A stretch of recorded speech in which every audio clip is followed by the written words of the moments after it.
అయితే నిన్న ఈ అమరావతి పునర్నిర్మాణ కార్యక్రమాల తర్వాత అక్కడ రాష్ట్రంలో జరుగుతున్న అభివృద్ధిపై దేశం మొత్తం కూడా చర్చ జరుగుతున్న టైంలో అది వైసీపీ వాళ్ళకు మాత్రం అభివృద్ధిలాగా కనిపించట్లేదు. దాని గురించి దుష్ప్రచారాలను అలాగే ప్రధానమంత్రి గారి స్పీచ్ను వక్రీకరించి మాట్లాడడం ఇవన్నీ కూడా చాలా రకాల ప్రచారాలు చేయడం అయితే మొదలుపెట్టింది. ఎలా చూడొచ్చు అంటారు? అంటే చంద్రబాబు గారిని మోదీ పొగడడం కావచ్చు, అలాగే ఇది అప్పు చేసే ఇప్పుడు అమరావతి నిర్మిస్తున్నారని చెప్పడం కావచ్చు, వీటన్నింటినీ ఇప్పుడు మనం చేయలేకపోయినప్పుడు అవతలాడి చేసేదాన్నన్నా భగ్నం చేయాలి, అవతలాళ్ళని కన్విన్స్ చేయలేకపోతే కన్ఫ్యూజ్ చేయాలి, అలాగే అవతలాళ్ళకి ప్రశంసలు వస్తుంటే మనం ఏదో ఒకటి అలజడి చేయాలి అక్కడ, అంటే ఒక అరాచకం సృష్టించాలి. ఆయన గురించి చెబుతున్న మంచి మాటలు వినకుండా మనం కేరింతలు కొట్టాలి, ఏదో కెవ్వుమని అరిచి. నిన్న చేసిన ప్రయత్నం అలాంటిదే. అసలు జగన్మోహన్ రెడ్డి అనే వ్యక్తి ఒక పార్టీ, ఆంధ్రప్రదేశ్లో ఉన్న పార్టీకి అధ్యక్షుడు, ఇమ్మీడియట్గా చంద్రబాబు గారి కన్నా ముందు 24 వరకు 19 నుంచి ముఖ్యమంత్రిగా పనిచేసి ప్రజల శ్రేయోభిలాషణ అని చెప్పుకున్న మనిషి నిన్న ఆంధ్రప్రదేశ్ అంతా ఒక శంకుస్థాపన కార్యక్రమాన్ని, అంటే అసలు శంకుస్థాపన అనేది ఒక నరకాసుర వధ తర్వాత వచ్చే దీపావళి లాంటిది. అలాంటి పండగ అసలు రేపు రాబోయే రోజుల్లో కూడా నూతన ఆంధ్రప్రదేశ్కి ఏదన్నా పండగ అంటూ ఉంటే, అవతరణ దినోత్సవం అంటూ ఉందంటే అది మే 2, 2025. మొదటిది కాదు, మొదటి తర్వాత చాలా అరాచకం జరిగింది.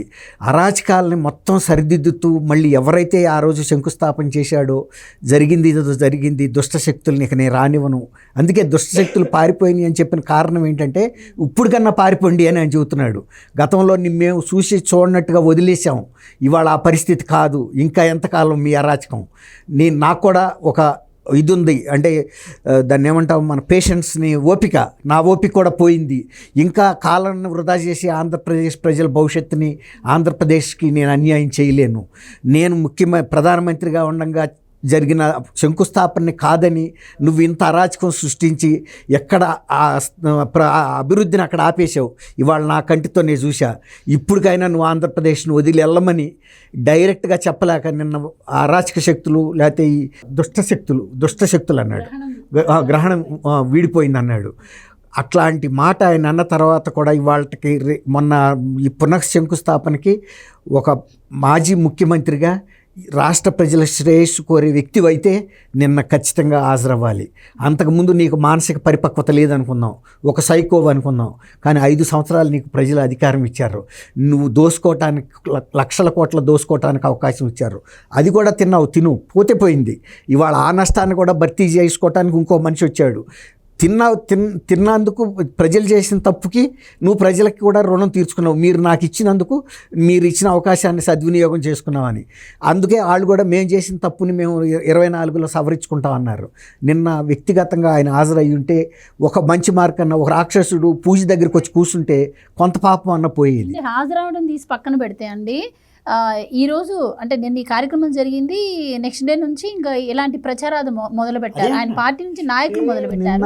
ఆయన హాజరు కాకపోవడం, ఈ అగ్ని ప్రమాదాలు జరగడం, రెండింటికి లింక్ కనపడుతుంది. అది ఒకటి ఏంటంటే జగన్మోహన్ రెడ్డి గారు దీనిపైన ఇప్పటివరకు కూడా ఏం స్పందించలేదు. స్పందించడం ఆయన అభిప్రాయం స్పందించే మనిషి కాదు. ఆయన మోగ పట్టుకుంటాడు, లోనకెళ్ళి బైబిల్ చదువుతాడు. ఆ బైబిల్లో చదివిన ఆయన మంచి విషయాలు ఆయన బుర్రకెక్కితే ఏదైనా బహిరంగ సభల్లో చెప్పొచ్చు కదా. ఎంటికల గురించి చెబుతాడు విద్యార్థుల దగ్గరికి వెళ్ళి, ఇంకోసాటికి వెళ్ళి ఎవరైనా చచ్చిపోతే నవ్వుతాడు. ఏమన్నా మంచి విషయాలు ముఖ్యమంత్రిగా నువ్వు ఏ సభలో అన్న చెప్పావా? బైబిల్లో మంచి చెడు జరిగితే ఖండిస్తాడని నువ్వు అనుకుంటున్నావా? ఏది ఖండించడు ఆయన. ఆయన పరిజ్ఞానంతోనూ ఆయనకి తెలిసే జరుగుతాయి. లేకపోతే ఇన్ని రోజుల నుంచి 10 నెలల నుంచి 11 నెలల నుంచి జరగని అగ్ని ప్రమాదాలు సార్ అన్నట్టు కూడా ఖండించకపోగా నవ్వుకుంటాడు. అదే కదా, ఏది అగ్ని ప్రమాదం జరిగింది అనగానే నవ్వుకుని ఉంటాడు. అసలు ఆయన విచిత్రంగా ఉంటుంది. నేను ఎందుకు చెబుతున్నానంటే, గతంలో ఆయన ఒక ముఖ్యమంత్రి పదవిలోకి రానప్పుడు మానసిక పరిపక్వత లేదనుకుందాం, కానీ 5 సంవత్సరాలు నువ్వు ముఖ్యమంత్రిగా ఉండవు. కష్ట నష్టాలన్నీ చూశావు. ఒక బాధ్యత గల పరిపాలకుడుగా ఇవాళ ఆ రాష్ట్రానికి జరిగిన పీడ వదిలించడానికి వాళ్ళు ఒక యజ్ఞం చేసుకుంటున్నప్పుడు నువ్వేమి పూలు పట్టుకెళ్ళక్కర్లా, పళ్ళు పట్టుకెళ్ళక్కర్లేదు, ఇంకేమీ పట్టుకెళ్ళక్కర్లా, ఒట్టి చేతులతో ఊపుకుంటా వెళ్ళి అక్కడ కూర్చున్నా కూడా నీ పాప పరిహారం జరిగేది. ఇతరులో పరివర్తన వచ్చిందని జనం అనుకునేవాళ్ళు, పరిపక్వత వచ్చింది అనుకునేవాళ్ళు.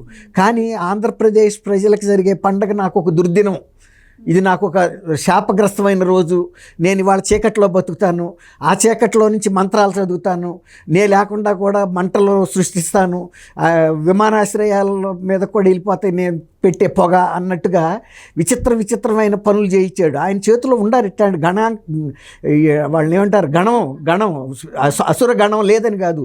నందిగామ సురేష్ కూడా అట్లాంటి వ్యక్తే. అతను గతంలో అమరావతిలో చెరుకు తోటలను కూడా కాల్చేశాడు అక్కడ ఒక అరాచకం సృష్టించడానికి. వీళ్ళు ఇది కొత్త కాదు, ఈ దహనాలు చేయటం అనేది. పంటలను కూడా దహనం చేశారు. ఇవాళ పైపులను ఇప్పుడు ముందు వారు చెబుతున్నారు 4 కోట్ల నష్టం జరిగింది అనేది, కాలిపోయినంతవరకు. కానీ మిగిలిన కూడా పనికిరావు, ఎందుకంటే అంత సెంటిగ్రేడ్ ఉష్ణోగ్రత దగ్గర ఎక్స్పోజ్ అయినాయి అంటే అవి పనిచేయవి. అవి తీసుకెళ్ళి డస్ట్బిన్లో వేయాల్సిందే, లేకపోతే మెల్ట్ చేసేయాల్సిందే తప్ప రీమెల్ట్కి వెళ్ళాల్సిందే స్క్రాప్లో, ఎందుకంటే వాటిని పెడితే పగిలిపోతాయి. అట్లా అనమాట. వీళ్ళకి కావాల్సింది అది. అంతకుముందు రోడ్లు తవ్వుకి వెళ్ళిపోవడంతో ఈ మన కాలంలో చేసింది నష్టం చాలా అమరావతికి. ఇంకా ఏమన్నా కొత్త పదార్థాలు తీసుకొస్తారా, ఖరీదు గల పదార్థాలు తెస్తారా, పెడతారా, వాటిని ఇట్లాంటి దహనం చేద్దామా అనే ఒక కార్యక్రమంతో చేయటం తప్ప, లేకపోతే ఎట్లా అంటుకుంటాయి అక్కడ. అవి పెట్రోలియం టైప్ ప్రోడక్ట్స్ కాదు, గబుక్కుని పెట్రోల్ లాగా లాగేసుకోవటానికి. అక్కడ బాగా ఏదన్నా పెట్రోల్ పోసి ఇంకా చెత్త చెదారం కట్టెలు అన్నీ పోగేసి అంటిస్తే ఒక్కసారి అంటుకుంటే మాత్రం అవి ఆగవు. 4 ఫైర్ టెండర్లు కాదు 6 ఫైర్ టెండర్లు వచ్చిన ఆగవు అన్నట్టు. చాలా పెద్ద క్వాంటమ్, అంటే హెవీ రేంజ్ తెచ్చుంటారు అక్కడ, మంచి క్వాలిటీ. ఎందుకంటే పైప్ లైన్లు అనేది తరాలు ఉండాల్సింది, అది పెద్ద విజన్తో వేస్తున్న పైప్ లైన్లు అవి మాటకి తవ్వటానికి కూడా ఉండదు. ఒకసారి వేసారంటే ఒక 60-70 ఏళ్ల పాటు, ఒక్కోసారి 100 ఏళ్ళైనా రస్ట్ ప్రూఫ్ అయ్యి అలాంటి హై క్వాలిటీయే తెస్తారు. ఎందుకంటే ఈసారి అమరావతి గతంలో వేసుకున్న ప్లాన్ కన్నా కూడా ఇంకా పగడబందీగా చేస్తున్నారు. ఎందుకంటే ఇంకా వీటంకా చూడకూడదు. ఇక అమరావతి పరిపాలన జరగాలి, కానీ అమరావతి నిర్మాణం మీద కానీ లేకపోతే వాటి మరమ్మతుల మీద కానీ వీటి మీద ఇక దృష్టి పెట్టకూడదు. వన్స్ ఫర్ ఆల్ ఒక మౌలిక సదుపాయాలు కల్పించామంటే ఒక 50 ఏళ్ల పాటు మన అంక చూడకూడదు. అటువంటి దృక్పథంతో వెళ్తున్నారు.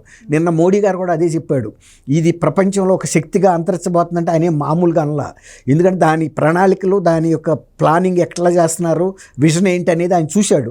అందుకే ఆయన వరల్డ్ బ్యాంకుల నుంచి, ఏషియన్ డెవలప్మెంట్ బ్యాంక్ నుంచి, నబార్డ్ నుంచి ఎక్కడెక్కడ పెద్ద ఆర్థిక సంస్థలు ఉన్నాయో వాటన్నిటిని మొబిలైజ్ చేశాడు. మీరు ఫండింగ్ ఇవ్వండి, వాటి ఇంట్రెస్ట్ మేము కడతాము, అవసరమైతే మేము ఇన్స్టాల్మెంట్స్ కూడా కడతాము. ఎందుకంటే ఒక మంచి కార్యక్రమానికి దీన్ని ఉపయోగిస్తున్నారు. ఇది ఒక ఆర్థిక శక్తిగా వచ్చినప్పుడు వీటి తిరిగి చెల్లింపులు పెద్ద విషయం కాదు. రెండోది, కొన్ని వేల ఎకరాల ల్యాండ్ బ్యాంక్ మిగలబోతుంది ఆంధ్రప్రదేశ్ ప్రభుత్వానికి. దాన్ని ఉపయోగించుకున్నా కూడా చెల్లించేయచ్చు. కాబట్టి ఆయన అంత భరోసాగా ఉన్నాడు. గతంలో ఇంత మనసు ఆయన మాట్లాడాల. ఎందుకు మాట్లాడుతున్నాడంటే, ఆయన ఒక రకంగా ప్రధానమంత్రిగా నేను 3వ సారి ఎన్నికైనప్పుడు ఆంధ్రప్రదేశ్ లాంటి రాష్ట్రానికి తెలుసో తెలవకో అన్యాయం జరిగింది. ఆ అన్యాయాన్ని సరిచేయాలి. ప్రజలు, ఇక్కడ నాయకులు కూడా హుందాగా వ్యవహరించారు.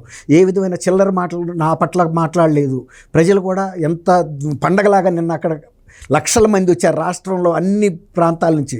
మరీ ముఖ్యంగా రైతులు, ఎవరైతే చిన్న రైతులు వచ్చి ముందు వరుసలో కూర్చుని వాళ్ళ కళ్ళల్లో ఆనందం చూసిన తర్వాత ఇక ఆయన మనసుని ఆపుకోలేకపోయాడు. ఇక ఇంతకన్నా పండగైన వాతావరణం నేను చూడలేను. ఎవరో పెద్ద వాళ్ళు కాదు, అంత చిన్న రైతులు. ఎందుకంటే వాళ్ళ జీవితం అయిపోయింది అనుకున్న దశలో ఈ పునర్శంకుస్థాపన ద్వారా వాళ్ళ ఆశలు చిగురిచ్చినాయి. రోహిణి కార్తెలో వచ్చిన జల్లుల్లాగా నిన్న ప్రజలు అందరిలో ఆహ్లాదం కనిపించింది. ఒక్క ఆ గ్రామాల ప్రజలేనా అంటే రాష్ట్రం మొత్తం కదిలించారు.